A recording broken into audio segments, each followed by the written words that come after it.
సరిహద్దుల్లో పాక్ సైన్యం రెచ్చిపోతుంది. ఎల్ఓసి దగ్గర పాకిస్తాన్ సైన్యం కాల్పులకు తెగబడుతోంది. కాల్పుల్లో 15 మంది పౌరులు మృతి చెందారు. 43 మందికి గాయాలయ్యాయి. పూంచ్, తంగ్దర్ సెక్టార్లలో నిన్న రాత్రి నుంచి పాకిస్తాన్ సైన్యం కాల్పులు జరుపుతోంది. సాధారణ నివాస ప్రాంతాల లక్ష్యంగా పాక్ సైన్యం కాల్పులు జరుపుతోంది.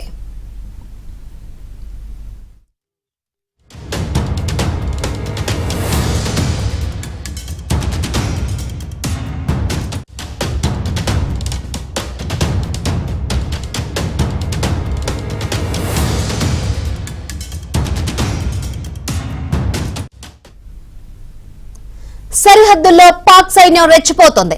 ఎల్ఓసి దగ్గర పాకిస్తాన్ సైన్యం కాల్పులకు తెగబడుతోంది. కాల్పుల్లో 15 మంది పౌరులు మృతి చెందారు. 43 మందికి గాయాలయ్యాయి. పూంచ్, తంగ్దర్ సెక్టార్లలో నిన్న రాత్రి నుంచి పాకిస్తాన్ సైన్యం కాల్పులు జరుపుతోంది.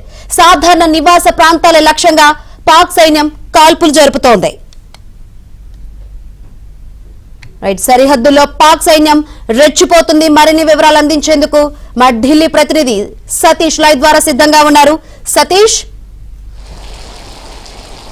శంకరి, ఆపరేషన్ సింధూర్ తర్వాతకి పెద్ద ఎత్తున కూడా కవ్వింపు చర్యలకు పాకిస్తాన్ పాల్పడుతుంది. మొత్తం దాదాపు 80 మంది ఉగ్రవాదుల్ని భారత్ మట్టుబెట్టింది. ఉగ్ర సావరాల లక్ష్యంగా కూడా పెద్ద ఎత్తున కూడా ఫోకస్ చేసి నిన్న అర్ధరాత్రి పూట మెరుపు దాడులు కురిపించిన నేపథ్యంలో పెద్ద ఎత్తున కూడా పాకిస్తాన్ కవ్వింపు చర్యలకు పాల్పడుతున్నాయి. అనేక సందర్భాలలో కూడా కాల్పుల విరమణ ఒప్పందానికి తూట్లు పొడుస్తుంది. తాజాగా నిన్న రాత్రి నుంచి కూడా కొంత పాకిస్తాన్ కొన్ని దుశ్చర్యలకు పాల్పడుతుందని చెప్పాల్సి ఉంటుంది.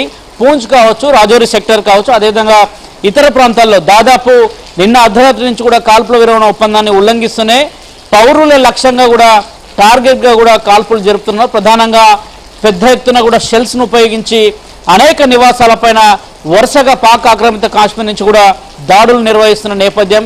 వరుస కాల్పులతోని పాక్ ఆక్రమిత కాశ్మీర్ కావచ్చు, అదేవిధంగా జమ్మూ కాశ్మీర్ కావచ్చు, పూంచ్ సెక్టర్ కావచ్చు, రాజౌరి గార్డెన్ కావచ్చు, రాజౌరి సెక్టర్ కావచ్చు, అనేక ప్రాంతాల్లో కూడా స్థానికంగా నివసించే వారిని టార్గెట్గా చేసుకుని వారిని లక్ష్యంగా కూడా గురిపెట్టి వారిపైన బుల్లెట్ల వర్షం కురిపిస్తున్నారు. దాదాపు ఈ దాడిలో ఇప్పటి వరకు కూడా నిన్న నుంచి ఈరోజు జరిగిన దాడిలో 15 మంది మృతి చెందితే దాదాపు 40కి పైగా కూడా అనేక మందికి గాయాలయ్యారు. వారంతా కూడా ప్రభుత్వ హాస్పిటల్లో, అక్కడక్కడ ప్రభుత్వ వైద్యశాలలో కూడా ప్రస్తుతానికి ట్రీట్మెంట్ పొందుతున్నారు. ఇక ఎక్కడైతే బార్డర్ పరిసర ప్రాంతాలు ఉందో ఆ ప్రాంతాల్లో ఇప్పటికే ప్రజలను అప్రమత్తం చేసింది భారత ఆర్మీ. స్థానికంగా ఉండే పోలీసులు సైతం కూడా ముఖ్యంగా బంకర్లను తెరుచుకొని బంకర్లోకి వెళ్లాల్సిందిగా యుద్ధ వాతావరణం నెలకొన్న పరిస్థితి ప్రస్తుతం నెలకొన్న వేళ ఖచ్చితంగా కూడా అందరూ పౌరులు తమను తాము కాపాడుకునేందుకు మొదటగా ప్రభుత్వం ఏర్పాటు చేసిన బంకర్లోకి వెళ్లాల్సిందిగా కూడా స్పష్టమైన ఆదేశాలు జారీ చేస్తున్నారు. ఒక్కొక్క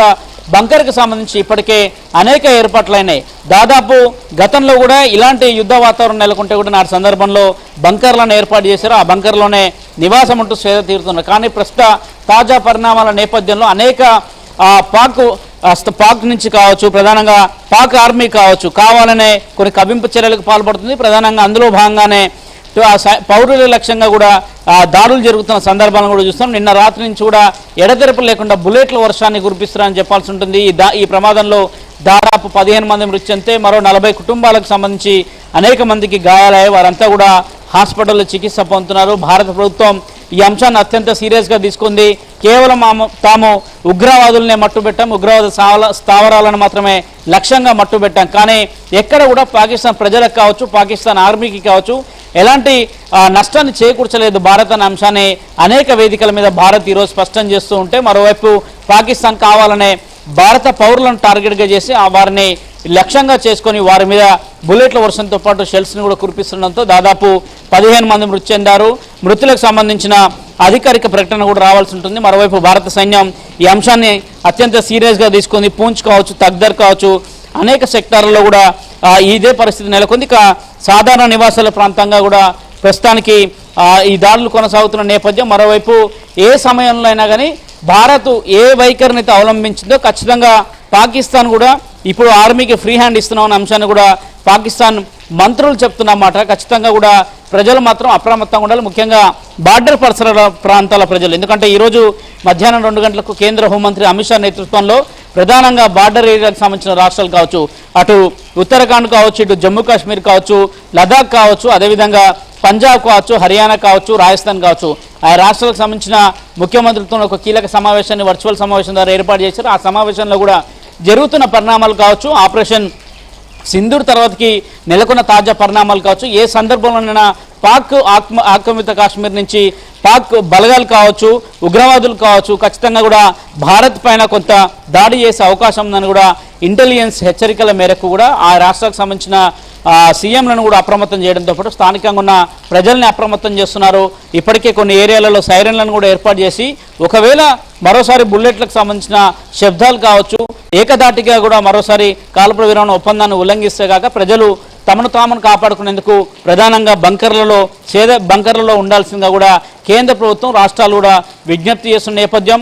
2 రోజులలో ఏ విధంగా పరిణామాలు ఉంటాయి, ఎందుకంటే నేను అర్ధరాత్రి భారత్ ఒక ఆపరేషన్ సింధూర్ పేరిట ఒక భారీ ఆపరేషన్ చేసిన నేపథ్యంలో దీన్ని కూడా ఖచ్చితంగా కూడా ఒక ఉగ్రవాద చర్యను దాదాపు దగ్గరుండి పాకిస్తాన్ ప్రోత్సహిస్తున్న నేపథ్యంలో పాక్ ఆర్మీ కావచ్చు, పాక్లో ఉంటున్న ఉగ్రవాదులు కావచ్చు, జైషే మహమ్మద్ సంబంధించిన ఉగ్రవాదులు కావచ్చు, వారంతా కూడా ఏ సందర్భంలోనైనా భారత్ లక్ష్యంగా, ప్రధానంగా పౌరుల లక్ష్యంగా కూడా దాడులు చేసే అవకాశం ఉందనేది కూడా కేంద్ర ఇంటెలిజెన్స్ ఇప్పటికీ హెచ్చరికలు జారీ చేస్తున్న నేపథ్యంలో బార్డర్లో ఉన్న వారందరూ కూడా కొంత అప్రమత్తంగా ఉండాలి. ఎలాంటి దుశ్చర్యలకు పాక్ పాల్పడినా కానీ కఠిన చర్యలు భారత్ తీసుకోబోతుందనే అంశాన్ని కూడా ఈరోజు కేంద్ర ప్రభుత్వం ద్వారా స్పష్టం చేయడం జరిగింది. మరోవైపు అటు యుఏఈకి సంబంధించిన ప్రతినిధులు కావచ్చు, అదేవిధంగా ఇతర దేశాలకు సంబంధించిన ప్రతినిధులతో కూడా కేంద్ర విదేశాంగ శాఖ మంత్రి జయశంకర్ కూడా మాట్లాడుతూ కూడా ప్రధానంగా జరిగిన పరిణామాలను వివరించడం జరిగింది.